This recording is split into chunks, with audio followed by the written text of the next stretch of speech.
I still remember the first time when I came into the stock world. I was intimidated and felt like this can never be my cup of tea. I spent enormous time googling the basic stock market terms which are used in the share market, and it took a while for me to get both my feet into the market. So it's imperative for you to understand and know these terms in advance so that you're comfortable once you start with your investments. If you're still not sure as to why one should invest in the stock market, you can click on the I button to watch our video. Today we'll have a look at the most common stock market terminologies that everyone should know. Number 1, stock exchange. Basically, this is a place where stocks are listed for sale and purchase. All stock exchanges in India are now digital and you can access them online through a brokerage firm. The two most common stock exchanges in India are BSE and NSE. BSE is the shorter form for Bombay Stock Exchange. It is one of the oldest and the largest securities market in India and has been operational since 1875, whereas NSE is the shorter form of National Stock Exchange. Now, Nifty 50 or the Nifty is the index employed by NSE, the National Stock Exchange, to understand the overall market sentiments of the Indian stock market. They basically represent the top 50 companies of India, whereas Sensex or Sensex 30 is the market index used by the Bombay Stock Exchange to understand the sentiments of the market. The Sensex represents top 30 companies of Bombay. Number 6. Demat account. It is a term used to denote a repository where all information related to a stock holding of an individual is held digitally. Number 7. Portfolio. Portfolio is simply the collection of all the investments an investor has made. Number 8. Index. A benchmark that is used by investors and portfolio managers to measure the market performance. Nifty and Sensex, as I told you, are such benchmarks. If your portfolio, let's say, returned 10%, that may sound really good. But if the Sensex returned 12% during the same period, your portfolio did not perform very well. Number 9. Mutual funds. Mutual funds is actually a way of investing across a large number of stocks by pooling your funds with other investors. This allows you to diversify your investment even if you have limited funds. Further, a fund manager takes care of selecting your stocks to invest into. Number 10. Exchange traded funds or the ETF. These are just like mutual funds that you can trade like shares on the stock exchange. They usually track an index. Number 11. IPO or the initial public offering. Now, the first time a company offers its share for trading on a stock exchange is known as the IPO. Typically, you buy shares from the previous owner of the shares and not directly from the company. But in case of an IPO, you get to buy the shares directly from the company. Number 12. Stock. Stock is a general term used to refer a certificate indicating ownership in a company.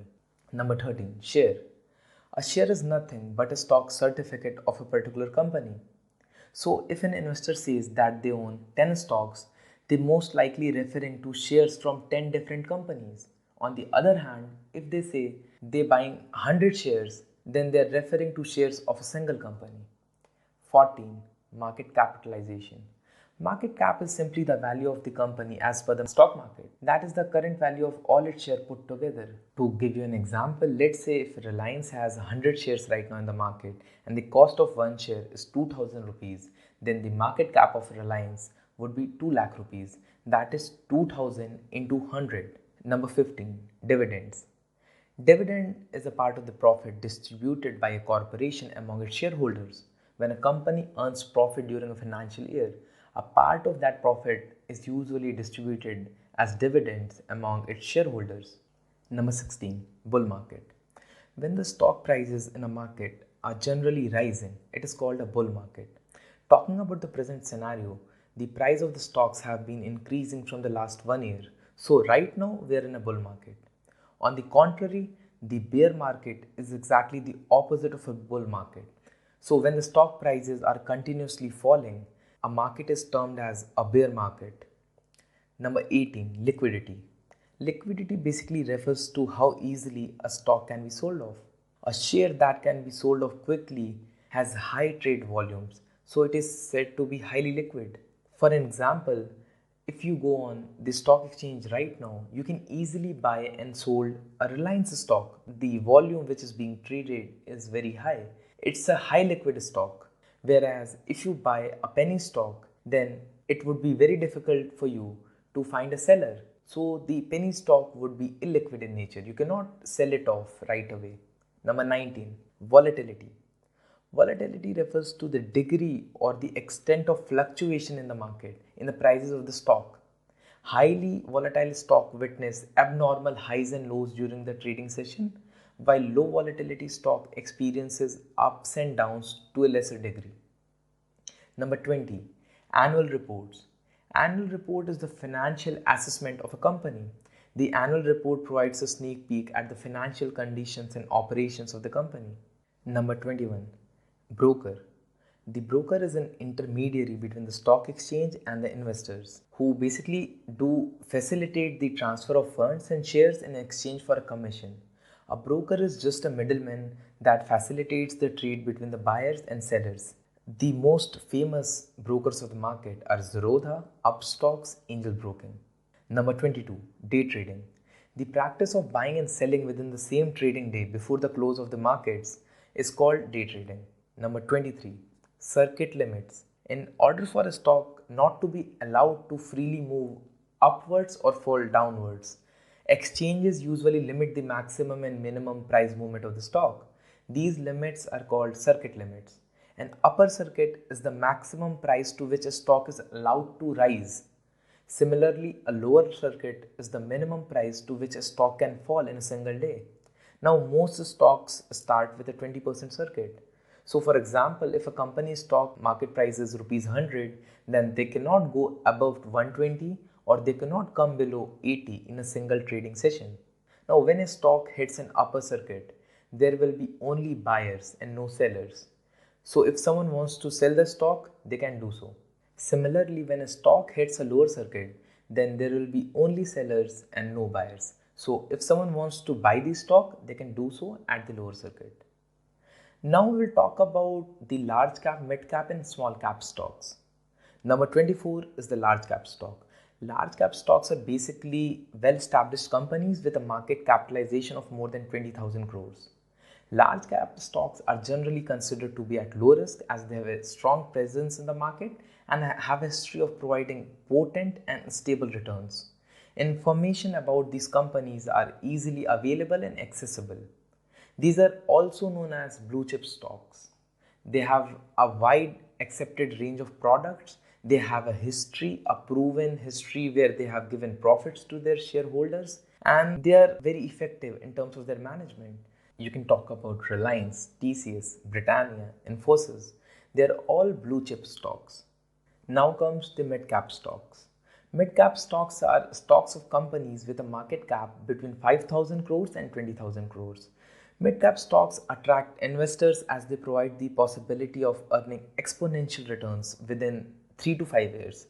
Mid-cap companies have a tremendous scope of growth and can become outrageously successful in the future. However, mid-cap companies are very discreet about the internal operations. They do not do it as they are very cautious, as the information will be leaked and it would be difficult to get over their competitors. So this makes it very difficult for the investors to judge the potential of the stocks. Number 27, small cap stocks. Now most small cap companies are early stage startups that present the opportunity to earn humongously large returns. Understandably, they are companies with inconsistent returns and low revenues. Many of these companies can go bust anytime. But at the same time, many such companies are unicorns that are trading abysmally below their intrinsic value, their original value. The information about this company is not readily available. Hence, these small stocks are a winner for investors with a long investment horizon and a huge appetite for risk. Number 28, Sebi. Sebi is also known as the Security Exchange Board of India. It is basically the regulator that oversees the stock market in India. It basically provides a platform for investors and traders to trade efficiently and for companies to raise capital fairly.